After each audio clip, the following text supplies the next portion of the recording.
Permainan politik uang yang terjadi dalam pemilu 2024 mulai disingkap. Sejumlah aktivis dan pengacara di kota Tasikmalaya sudah bergerak melabrak cara haram itu. Mereka melaporkan 3 caleg dari Partai Gerindra ke Bawaslu, yakni Husein Fadrullah, caleg DPR RI, Fiman Alfarizi Ramadan, caleg DPRD Provinsi Jawa Barat, dan Wahyu Sumawijaja, caleg DPRD Kota Tasikmalaya. Tak tanggung-tanggung, puluhan pengacara menjadi kuasa hukum dalam pelaporan Piman CS yang diduga melakukan politik uang demi memuluskan ambisinya menjadi anggota dewan. Penyerahan kuasa secara simbolis dilakukan di Taman Kota, Kota Tasikmalaya, Ahad 17 Maret 2024.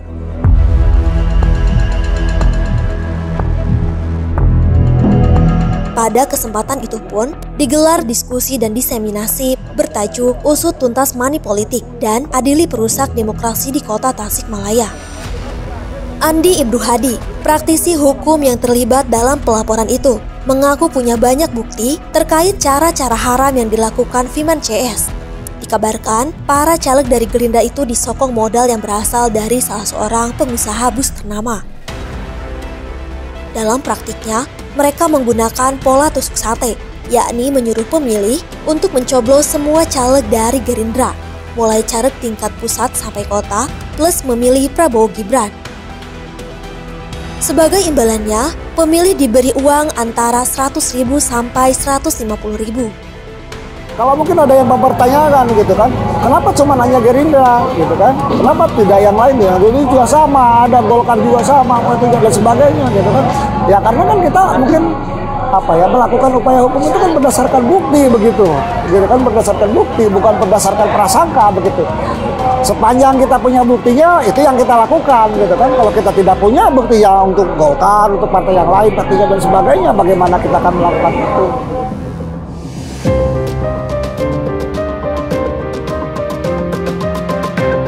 Andi menegaskan, pelaporan itu dilakukan sebagai upaya untuk menjaga pilar demokrasi tidak terus-menerus dirusak oleh segelintir orang yang punya kapital besar. Mentang-mentang punya uang banyak, mereka menghalalkan segala cara agar bisa menang. Praktik seperti itu diduga terjadi dalam pemenangan Piman CS. Pelaporan yang dilakukan Andriana Nugraha dan melibatkan puluhan pengacara sebagai kuasa hukumnya itu terkait kasus yang terjadi di Kecamatan Cipedas, Kota Tasikmalaya. Diduga terjadi tindak pelanggaran berupa ajakan mempengaruhi untuk memilih peserta pemilu tertentu yang dilakukan pada 11 Februari 2024. Kalau kita pakai pendekatan hukum pidana itu kan begini ya. Jadi ini kan alat bukti ya.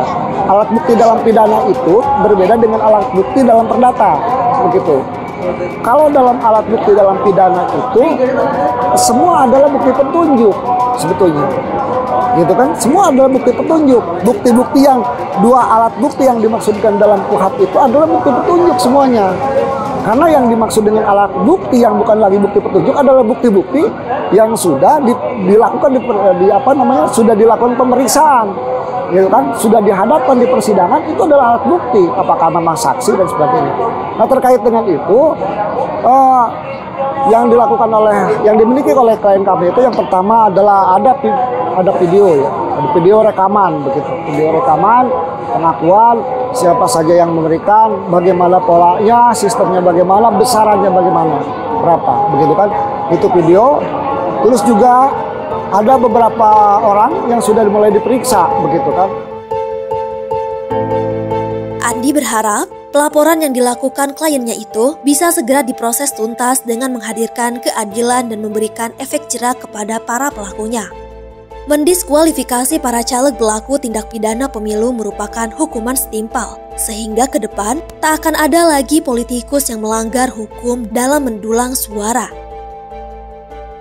Berdasarkan hasil penghitungan suara, ketiga caleg Gerindra yang dilaporkan itu bakal melenggang ke gedung dewan lantaran sukses mendulang banyak suara. Bahkan, Husein Fadrullah merupakan salah satu caleg DPR RI yang mendapat suara tertinggi di daerah pemilih Jawa Barat 11.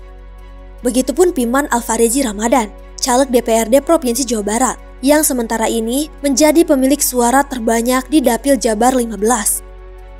Berdasarkan laporan yang dilayangkan ke Bawaslu, caleg-caleg dari Gerindra itu diduga melakukan tindak pidana politik uang Ini proses harus berjalan secara transparan begitu kan kepada publik begitu. Bagaimana ini proses berjalan bisa diinformasikan kepada publik gitu kan. Ada kepastian kapan sampai kapan ini selesai gitu ya, ada kepastian. Terus juga yang kedua ada kemanfaatan gitu kan. Bukan hanya sekedar ini diproses mendapatkan putusan, tapi manfaatnya apa? Nah, manfaatnya kita harus ada efek jerah. Kalau hanya hukumannya sekedar contohnya diputus bersalah, itu kan ada efek jerah. Nah, ini apa ya? Nah, ini kan kemanfaatannya ada gitu kan sebagai tujuan, salah satu tujuan hukum. Nah, ini kan terus juga apa namanya? Nah, tentunya juga gitu kan kepastian dan kemanfaatan inilah yang akan nantinya mewujudkan keadilan begitu. Nah, itu jadi bagi kami sih sebetulnya bukan hanya sekedar ini apa namanya didiskualifikasi atau tidak begitu kan, bukan sekedar itu poinnya, tetapi bagaimana ini bisa diproses gitu kan memenuhi asas kepastian gitu kan, asas kemanfaatan, dan sehingga ini bisa mewujudkan hasil keadilan. Pelaporan ketiga caleg dari Gerindra itu mendapatkan dukungan dari masyarakat. Mereka pun menandatangani petisi diskualifikasi para pelanggar Undang-Undang Pemilu. Dukungan senada disampaikan pemerhati politik Asep M. Tamam dan Asman Syah Timutiah, seorang seniman yang kerap bersuara lantang dalam masalah-masalah sosial dan politik di tanah air. Hari ini berada pada fase yang paling brutal.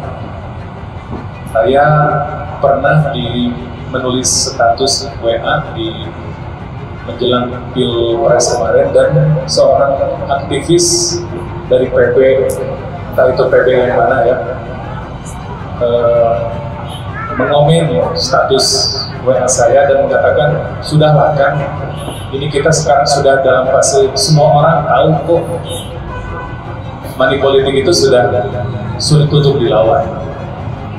Ya, saya katakan bahwa itulah garis perjuangan saya sampai hari ini untuk tidak menyerah pada realitas yang salah. Sejak 2009 menjadi pengamat politik sampai hari ini, seujung kuku pun saya tidak pernah toleran dan kompromi dengan money politik. Tahun ini itu pemilu itu orang-orang itu sudah benar-benar berebut tentang uang, sehingga saya khawatir ke depannya ini tentang demokrasi di kita, tentang sistem yang ada di kita saat ini. Saya agak khawatir ke depannya, agak pesimis ke depannya. Karena ini produknya dihasilkan oleh judi, dihasilkan oleh uang, ulah lemparan-lemparan uang. Saya yakin ke depannya kalau tidak sekarang untuk bertobat, melakukan bahwa ya saya melakukan kesalahan. Kalau tidak melakukan pertobatan itu, saya jamin ke depannya sistem yang akan kita lakukan ini di pemerintahan kita ini tidak akan baik. Karena ya sudah diawali. 1000 langkah ke depan diawali dengan 1 langkah pertama yang akan kita lakukan. Jadi 1000 langkah ke depan kita nanti itu ditentukan sekarang langkah yang pertama. Maka menurut saya gerakan teman-teman ini harus didukung. Ini harus didukung sehingga menjadi shock terapi buat mereka yang melakukan sebuah kejahatan-kejahatan itu. Bila perlu harus sampai terbukti dan digagalkan.